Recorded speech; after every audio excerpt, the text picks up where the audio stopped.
That's okay. Come on in.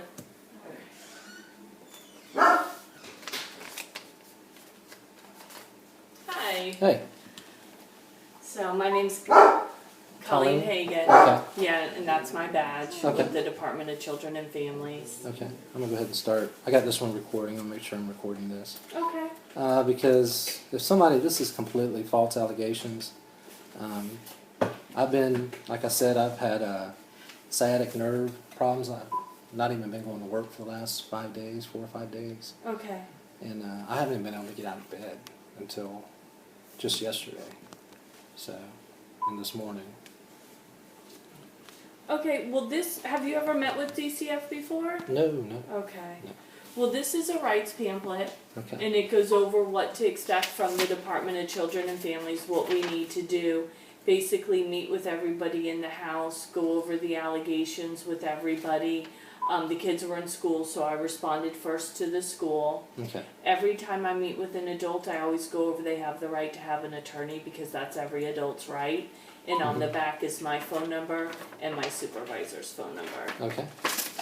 And this report came in on October 30th at 4:31 p.m. yesterday. Okay. And it got assigned to me this morning.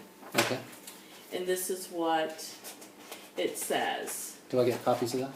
You can request a copy Okay, of it. I'd like to have some copies if it's as soon as possible. There's just a process for getting a copy of it. Either you or your wife, if you could come into the DCF office with your driver's license, because you have to sign an affidavit of understanding, which Okay. acknowledges that you're receiving confidential information because you can't share it with anybody. If you had an attorney, you could share it with your attorney. Okay. And then the report goes to the DCF attorney and then gets back to us for you to pick up. Okay. So there's just a little bit of a process there. But what was called in, it says Dad has a lot of guns in the house. Dad shoots the guns out back. He has a lot of guns. Police come to the house to see Dad and protect Marcus, Melissa, and Michael. That's everything that the hotline generated. That the hotline generated? That's what was It's called saying in. dad is, so it's like a kid is saying that? No, that's how it was typed up. Dad has a lot of guns, meaning you're the dad of the children. Okay. So is there any truth to this? No, or? I have guns. Yes, I own guns, but I don't shoot them out back. There are people that shoot them out back, but Yeah, That's like- there's always people shooting stuff out back there, but I don't shoot back there. I have a concealed carry permit, and I don't do anything to risk losing my concealed carry permit. Okay. And is there any way that you and I could talk outside of Marcus's earshot? Would that be okay? Yeah, Marcus, can you go upstairs? Because honestly, I can't walk right now. No, I I understand. can't even get up.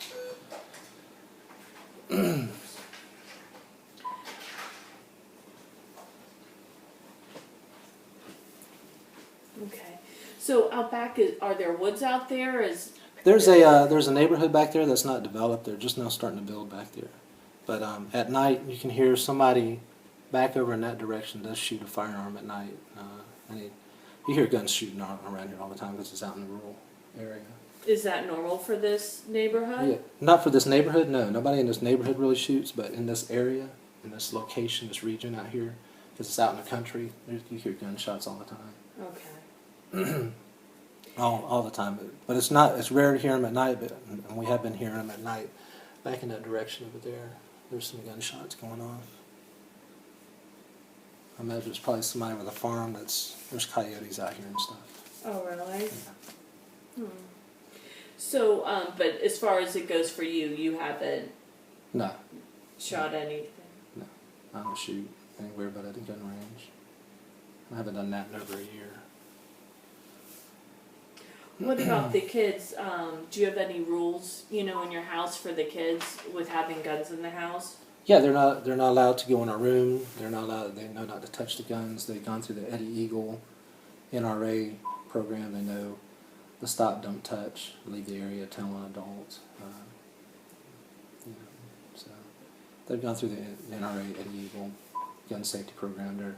They were in the Boy Scouts too, so they've taken gun safety courses in the Boy Scouts. Okay. And the Cub Scouts. So they know to respect guns Yes. and to not Yes. go near them. Yes. Have you had any problems with them not following those rules?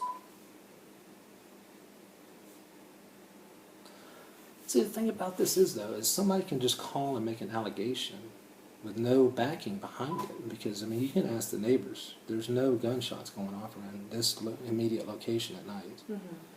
None at all. Okay. Yeah, I can talk to the neighbors. That's Okay. no I problem. mean, yeah. How far will this go? Well, let me answer that question, because Okay. the way the hotline works is it is an 800 number. Mhm. So yes, it's open 24/7. So we're constantly Mhm. taking phone calls 24/7. It's an 800 number, Mhm. and there's a lot of people in the community who are mandated reporters. They're required to call any concerns in. Mhm. But the bottom line is, yes, anybody can call the hotline if there's a concern for the children. If they call the hotline worker listens to the call and a determination is made on whether a report gets generated or not. Mhm. If a report gets generated, like in this case, then DCF has to respond. So it got assigned to me this morning, Okay. and I responded. Now, as far as my children, I just, they're minors, and I just prefer them not to talk to anybody without me being present. I just don't think that's right. Okay.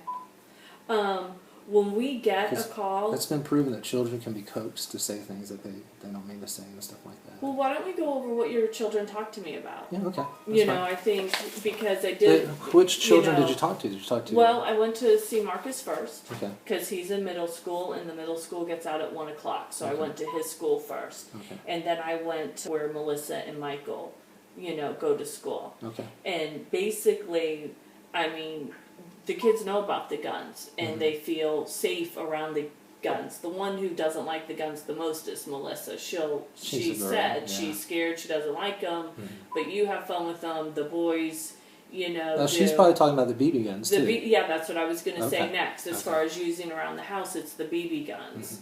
Mhm. So, I mean, just based on talking to them, I didn't have concerns for their safety, and that's Okay. my job is child safety. Are the children in imminent danger here in this house? That's Okay. what I'm assessing for. It's not against the law to own guns, Yeah, I know that. but from a DCF standpoint, And really, even if I know. was shooting guns back there, it's not against the law. and my role isn't what's legal. Mhm. My role is, are the kids safe, Mhm. when they're here. Right. And from talking to them and talking to you, there are safety measures in place to keep them safe. Mhm. So that's where we're at right now. Okay. I do have some other questions for you, Mhm. and we have forms that we do on our cases. And then I'd like to make arrangements to come back to see Teresa and what's the grandmother's name? Shelby. Mhm. What's her last name? Raines. Raines. And that's Teresa's mom, right? Yes. I'm going to go ahead and say I believe this is a malicious attempt by somebody to harass me because it's this baseless allegations that I do not shoot my guns in this neighborhood. I am very safe with my children with the guns, and they, like I said, they've been through the Eddie Eagle course. They know about firearms and firearm safety. I have never fired a real firearm back here. I have shot BB guns in the backyard at targets with eye protection and everything, just like because we were practicing for the Boy Scouts. Okay. But like I said, I do believe this is a malicious attempt by somebody. This is a really big concern for me. This is my children we're talking about. I don't do anything to endanger my children. And now I've got DCF in my house. You know what I'm saying? And nothing against you. But, you know what I'm saying? Mhm. Just because you guys got a 1-800 hotline that somebody can call, and it's anonymous, and they can just say whatever they want to. We do have a policy for false reporting. Okay. How that I would like to pursue that if possible, and if this turns out, which it is, to be a false report, like I said, ask the neighbors.